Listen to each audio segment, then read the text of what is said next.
Now, I'm pretty sure those of you who spent any regular amount of time on the internet during September and October of 2025 can recall a trend where people put any given character into the format style of this game, with its fisheye lens, bluish-green coloration, and the prompt, "Can I come in?"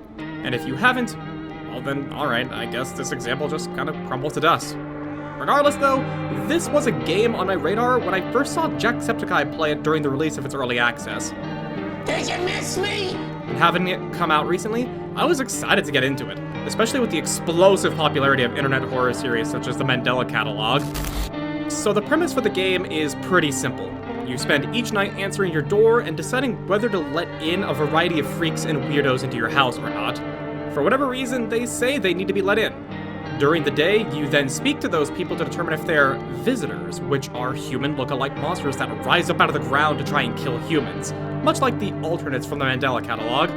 You initially have 1 to 2 methods to judge if someone is a visitor, but as the game goes on and the situation becomes more and more apocalyptic, you'll eventually have like 7 methods to determine if someone is a visitor. But the catch is that if you only have enough energy to check people at most 3 times in a day, and due to needing to keep several people in your home at all times, you're not going to be able to know 100% if any of them are visitors or not. And that's the beauty of this game, because you need to let people in, or else anorexic Germa here is just going to tear you to shreds. If I chop you up in a meat grinder, and the only thing that comes out that's left of you is your eyeball, you're probably dead! The fact that you can't trust any of them, it stops becoming a matter of if you need to be paranoid, and more of a matter of how paranoid will you end up being.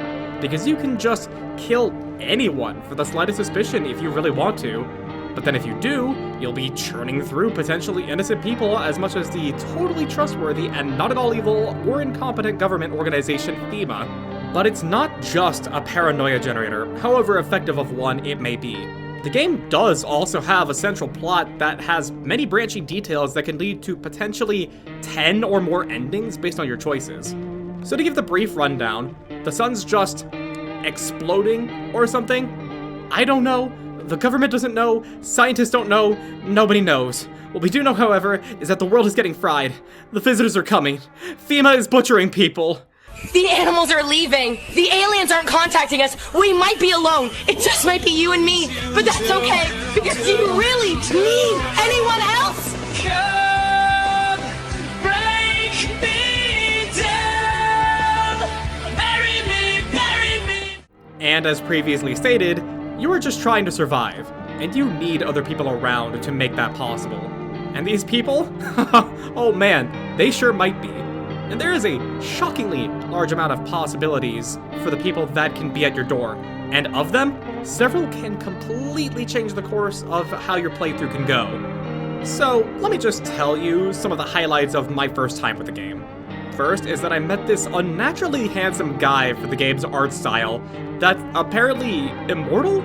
And so was I? I had some kind of old crazy guy who warned me about the Mushroom Festival when the world was really going to shit, but then I found this mushroom in my basement that I was tempted to eat, but it made me seem like if I did that, I would be turned into a visitor, so I decided not to. Then there was this crazy death cult that just dropped 3 of its members off at my house, and they threatened to burn down my house if any of them died. Which one did, because remember how I said I had a basement?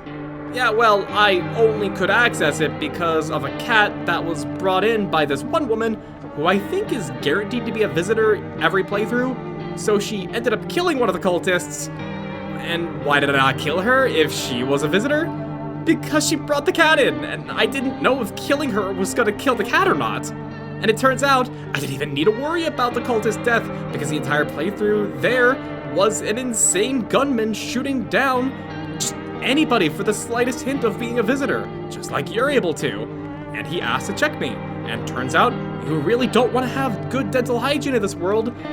And so, because of that, my run ended with my guy becoming just as much of a monster as the one who threatened to shoot him. And that's just one playthrough. That is just one ending. I know for a fact I had a potential 2 or 3 more endings open to me if I pursued them. But with the way I played, this is what I got.